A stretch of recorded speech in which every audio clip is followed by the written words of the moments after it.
El siguiente argumento es el denominado argumento histórico apagógico o del absurdo, que consiste en aquel argumento que permite rechazar la interpretación de un enunciado normativo cuando ella podría redundar en una consecuencia absurda. O sea que la norma establece una disposición absurda y puede tener una consecuencia absurda. Por ejemplo, tenemos el artículo 225 de nuestro Código Civil sobre los hijos matrimoniales, sobre los que son considerados hijos matrimoniales.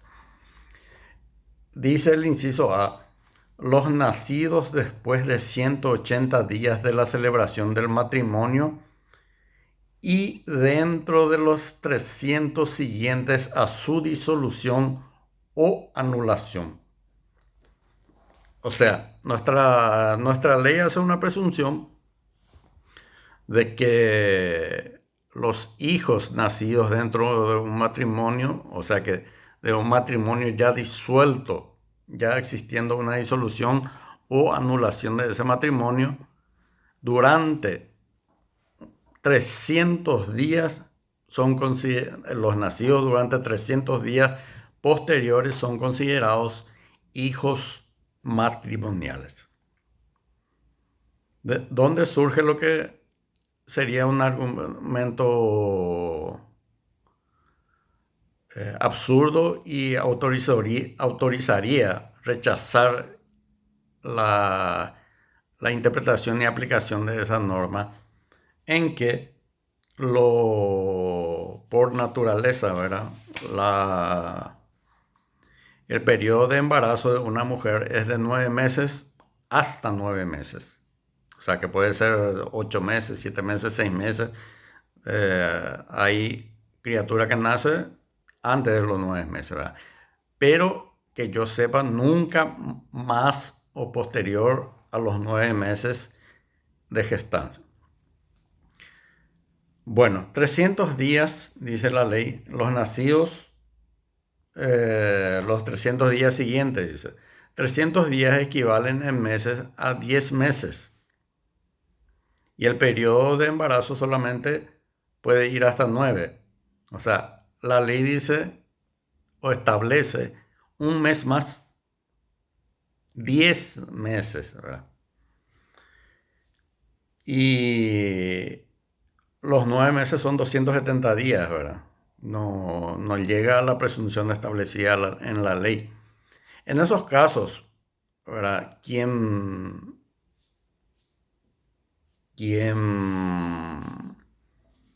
digamos, desconozca esa filiación o, hablando en forma ordinaria, el que dice que no es padre de ese hijo o de esa criatura nacida, supongamos a los 300 días después de disuelto el matrimonio, nace una criatura y por disposición de la ley tiene que, o sea, es considerado matrimonial y la paternidad se le atribuye al ex marido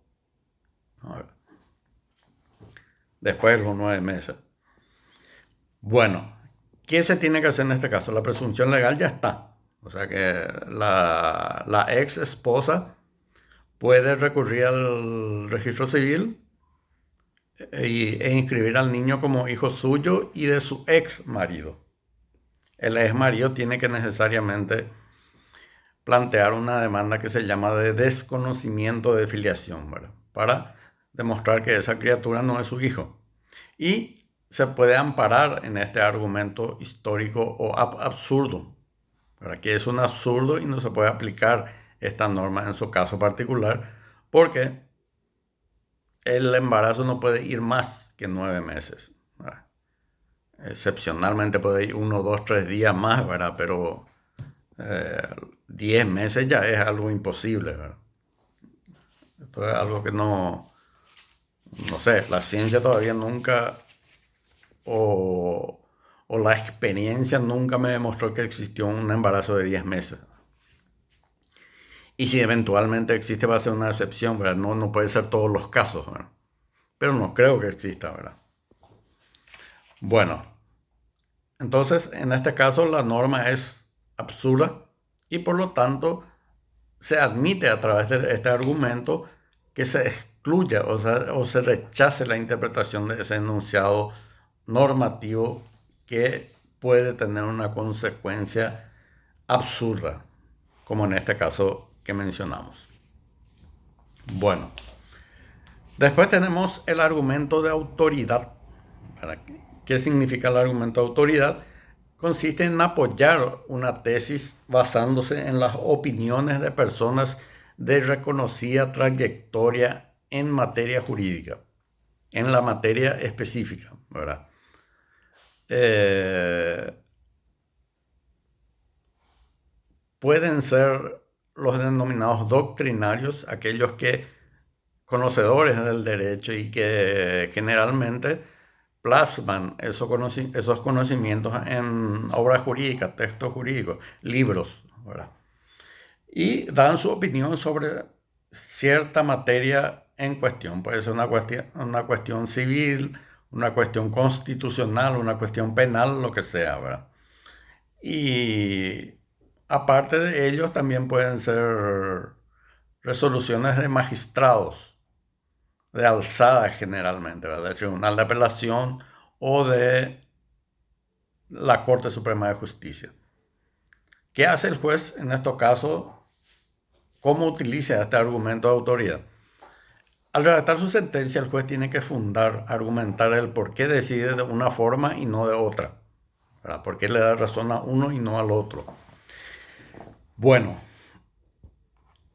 aparte de sus propias expresiones y fundamentos, el juez puede, para apoyar su fundamento, traer a colación las menciones realizadas por estos doctrinarios, estas personas que tienen un alto conocimiento o reconocida autoridad en una determinada cuestión. Por ejemplo, en una cuestión procesal, el juez, aparte de explicar su razonamiento, puede plasmar su sentencia y decir que conforme también lo dice el procesalista Hernán Casco Pagano en su obra Código Procesal Civil Comentado, página 217. Un ejemplo, ¿verdad? Bueno, eso le da mayor fuerza al argumento. ¿Por qué? Porque se basa en en un argumento coincidente con una persona de reconocida trayectoria en el derecho procesal civil. El doctor Hernán Casco Pagano es un reconocido procesalista, docente de la Universidad Nacional de la materia de Derecho Procesal Civil, tiene varios textos jurídicos sobre materia procesal civil, entonces es una autoridad, se le reconoce la autoridad de opinión en una cuestión jurídica procesal, ¿verdad? Entonces, el juez puede eh, basar su argumento también en lo que dijo él en su libro, ¿verdad? O lo que se estableció en su libro. Y varios otros autores, ¿verdad? Tenemos varios juristas, no solamente nacionales, sino internacionales, del derecho argentino, español, lo que sea, que tienen obras jurídicas y uno, cuando va leyendo esas obras jurídicas, va interpretando de una manera las normas y la cuestión que está en esos libros, ¿verdad? Entonces, apoya su fundamento, su argumento en la sentencia con lo dicho por esas personas. Y también los abogados pueden hacer, ¿verdad? Promover la demanda o contestar la demanda. Puede poner, por ejemplo, según Pangracio, que es un jurista nacional que escribió varios libros, ¿verdad? Inclusive el Código Civil comentado. Y pueden decir, Pangracio comentó en su obra tal que el artículo tal tiene este alcance. Entonces, es, es válido ese argumento, ¿verdad? argumentos, en este caso de los abogados, ¿verdad? Y el otro tendrá que tener la forma de poder rechazar ese argumento a través de otro argumento, ¿verdad? Así se litiga, esa es la forma de litigar dentro del Poder Judicial, en un proceso judicial. Las partes tienen sus argumentos y el argumento final en la sentencia lo va a hacer el juez.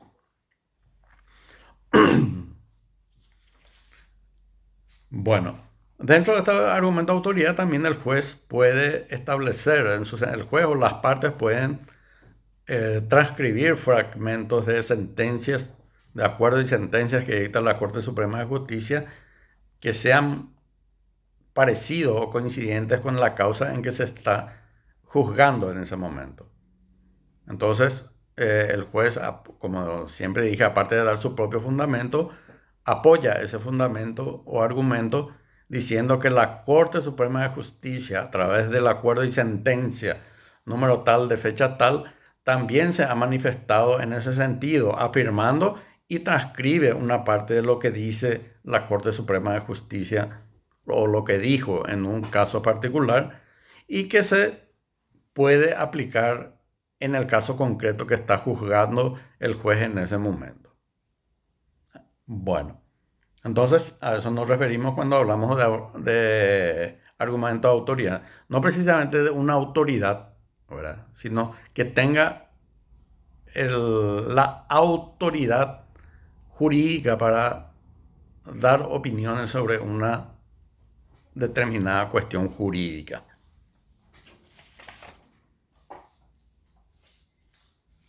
Bueno, el siguiente argumento es el argumento lógico, ¿verdad? Que ya vimos también en una de las unidades anteriores, la forma en que se realiza esta cuestión, ¿verdad? Que no pasa de ser otra cosa que la teoría del silogismo, en donde existe una premisa mayor, una premisa menor y una conclusión. Ese es el silogismo jurídico de Aristóteles.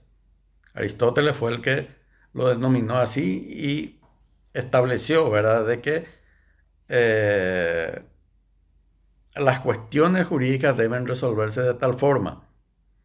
La premisa menor, que son los hechos, el hecho sucedido, ¿verdad?, o controvertido, tiene que basarse, tiene que coincidir o subsumir sobre la premisa mayor, la norma, que la había dicho, la había explicado en clases anteriores. Por ejemplo, si la norma dice está prohibido matar a otro, es la premisa mayor, la norma. La premisa menor, si dice Juan mató a Pedro, entonces esa premisa menor se subsume a la premisa mayor, se aplica a la premisa mayor.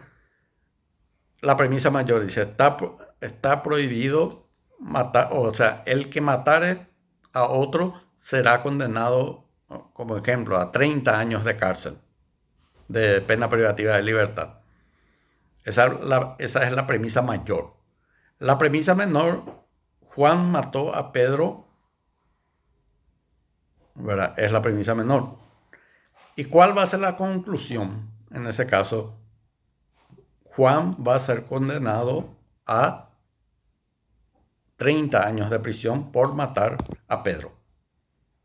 Juan mató a Pedro, entonces será condenado a 30 años de prisión. Ahí hay un silogismo lógico coherente, ¿verdad? Puede también eventualmente que los jueces utilicen este silogismo, pero lo hagan en forma equivocada. No coincida la premisa mayor con la premisa menor y por lo tanto la conclusión va a ser falsa. En el caso anterior de la muerte que dijimos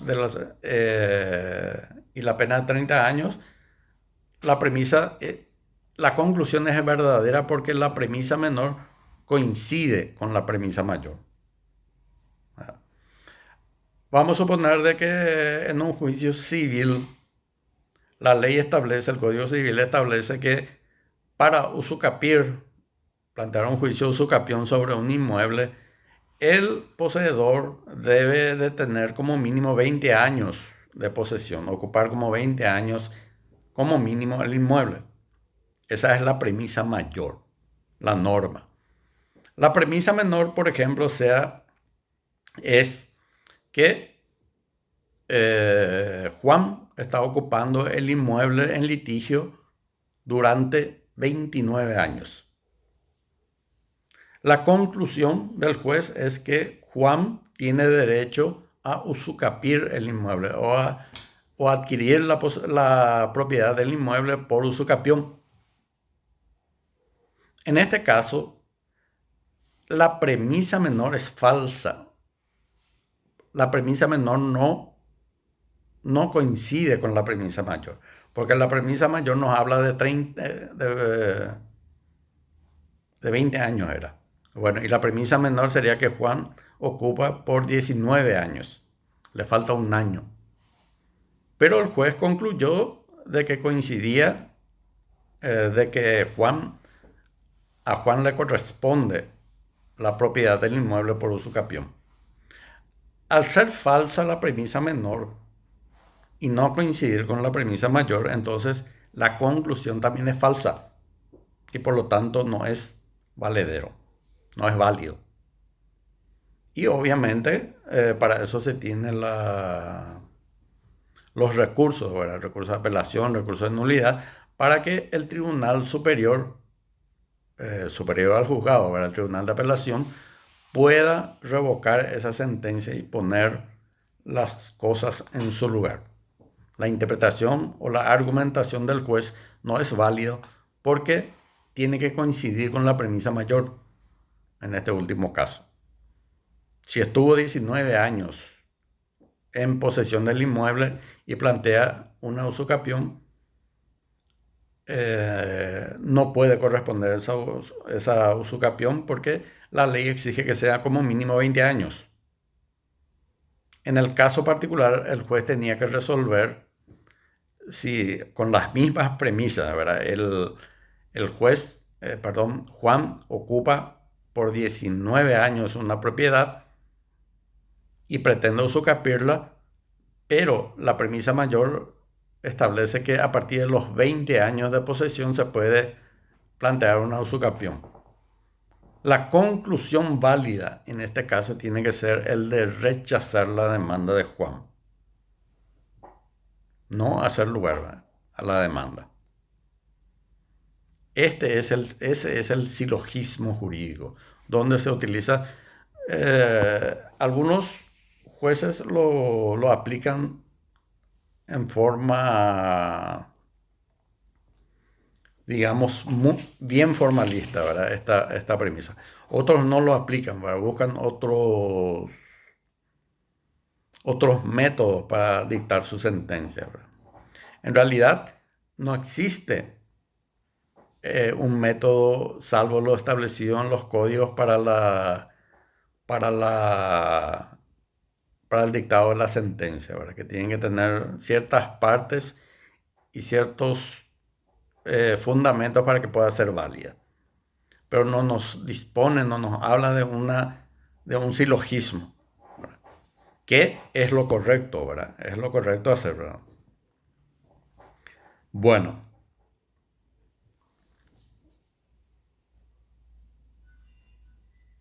después tenemos el argumento sistemático. ¿En qué consiste esto, verdad? En que las normas tienen que estar coherentemente relacionadas unas con otras. Y consiste en relacionar una norma interpretada con las demás integrantes del sistema. Sabemos que las normas están preseleccionadas en artículos, secciones, capítulos, títulos, libros, lo que sea, ¿verdad? Por lo tanto, a veces no, no sabemos o no existe una claridad en la aplicación de una norma con determinados casos. Y para el efecto, entonces, lo primero después de la interpretación gramatical, tenemos que ver el argumento sistemático, la interpretación sistemática, ver en dónde está ubicada esa norma, ¿verdad? Un caso, la verdad, que si bien no es un caso valedero, porque no resulta así, es, por ejemplo, que los fiscales o agentes fiscales que pertenecen al Ministerio Público dicen ser magistrados judiciales, se consideran magistrados judiciales.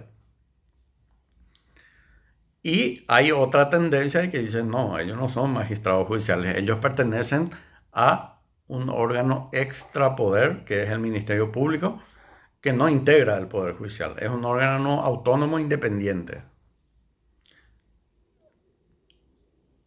El argumento de aquellas personas que dicen, o aquellos agentes fiscales que dicen o pretenden ser magistrados judiciales, es de que la disposición reglamentaria en la Constitución del Ministerio Público se halla dentro del capítulo del Poder Judicial, dentro del Poder Judicial, ¿verdad? O sea, el título es Poder Judicial, menciona todo lo que corresponde, todos los órganos del Poder Judicial, Corte Suprema, juzgados, tribunales, Tribunal de Cuentas, y después seguidamente tiene Consejo de la Magistratura, Jurado de Enjuiciamiento y también al Ministerio Público, ¿verdad? Bueno, si utilizásemos el argumento sistemático, tendría razón el, el agente fiscal que pretende ser magistrado judicial o que quiera encuadrarse en esa figura. Pero dentro de la naturaleza de nuestra Constitución Nacional, tanto el Ministerio Público, el Consejo de la Magistratura o el Jurado de Enjuiciamiento de Magistrados son órganos extrapoderes. ¿Qué significa eso? Que está fuera de los tres poderes. No está en el poder, dentro del Poder Judicial, no está dentro del Poder Legislativo ni dentro del Poder Ejecutivo. Pero hay casos en donde se puede utilizar el argumento sistemático para atribuirle un significado a la norma. Y con ello, ¿verdad? La norma se le da un sentido o se le atribuye un significado dependiendo de la ubicación que esté dentro del sistema. No se preocupe mucho que, a pesar que creo, ¿verdad?, que está claro, con los ejercicios sobre las normas vamos a ir entendiendo mejor, ¿verdad? Apoyándonos en en los materiales que yo le envío, este video, vamos a poder captar mejor, ¿verdad?, qué es un argumento sistemático, por ejemplo, por qué, ¿verdad? ¿Por qué yo le doy un significado a una norma por el hecho de que esté comprendido dentro de un sistema jurídico, dentro de un título, dentro de un libro, ¿verdad? Lo que sea. Bueno, con esto concluimos nuestras clases de hoy, ¿verdad? Y no sé si están entendiendo muy bien las clases o qué, ¿verdad? Pero no veo en el grupo que haya alguna consulta sobre las clases que vinimos desarrollando. Y como les dije, si alguien nos quiere eh, hacer esa pregunta o consulta en el grupo, pueden escribirme en el WhatsApp de mi privado, ¿verdad? No hay ningún drama, igual yo lo voy a responder, ¿verdad? Lo interesante es que ustedes aprendan, porque y que vayan leyendo para ir fijando ya las diferentes figuras de interpretación y argumentación para poder después aplicar a los casos concretos. Porque el examen no va a ser, por ejemplo, qué es un argumento sistemático o qué es un argumento de autoridad. No, yo le voy a poner la norma, los casos, las normas jurídicas, qué defecto tiene, qué problema tiene, si hay antinomia, si hay laguna, lo que sea, ¿verdad? Entonces ustedes van a tener que encontrar en la norma ese problema y establecer qué norma o qué principio de argumentación o interpretación se va a utilizar para solucionar ese problema. Porque eso es lo que en la práctica se hace. Se identifica un problema que tiene la norma y posteriormente vemos qué principios de la interpretación y argumentación se tiene que utilizar para llegar a una conclusión, o sea, resolver el problema que tenemos. Más o menos ya le di un ejemplo con los casos que le envié la vez pasada, ¿verdad? Creo que fue la clase anterior o la que le precedió, ¿verdad? Y sobre eso vamos a ir insistiendo, ¿verdad? Pero para que uno pueda encontrar el problema en esas normas que existen muchas, y saber cuál es la solución, necesariamente tenemos que manejar esto, ¿verdad? Que es un argumento sistemático, que es un argumento lógico, que es un argumento de autoridad, ¿verdad? O psicológico, lo que sea, ¿verdad? Entonces vamos a ir captando primero el problema y después ver la argumentación, la interpretación y argumentación para poder resolver ese problema. De normas, ¿verdad? Que se plantea. ¿Qué es lo que vamos a aplicar para un caso concreto, ¿verdad? Como el ejemplo que le di del presidente de la República que cometió un crimen cuando la Constitución Nacional establece que el mismo va a ser objeto de juicio político y separado del cargo cuando cometiere un delito, ¿verdad? No nos habla. Entonces, ¿cuál va a ser el argumento si ustedes son legisladores, si están en la Cámara de Senadores para destituir al presidente? Van a decir, bueno, ahí yo voy a aplicar el argumento a fortiori. Si está, si es causal de destitución del presidente de la República por la comisión de un hecho de delito, punible de delito, con más razón es causal de destitución por un hecho punible de crimen, que es más grave. Bueno, esto vamos a ir viendo después también en los casos. Pero desde ya les pido que vayan leyendo, ¿verdad? A lo mejor es un poco difícil sin estar en clase, sin tener eh, a lo que están acostumbrados ustedes, ¿verdad? De estar en la facultad, de estar pendiente por un examen parcial, entonces van estudiando y en esta cuarentena es totalmente diferente, ¿verdad? Entonces les pido, ¿verdad? Que vayan leyendo igualmente. No es necesario que llegue el día de las clases de seminario o la hora que yo les envié el video para que ustedes puedan ver lo que ya se dio en clases anteriores. Bueno, por hoy es todo y en la próxima semana a lo mejor ya estamos viendo algunos casos sobre los problemas de interpretación que tiene nuestra legislación. Hasta aquella fecha entonces.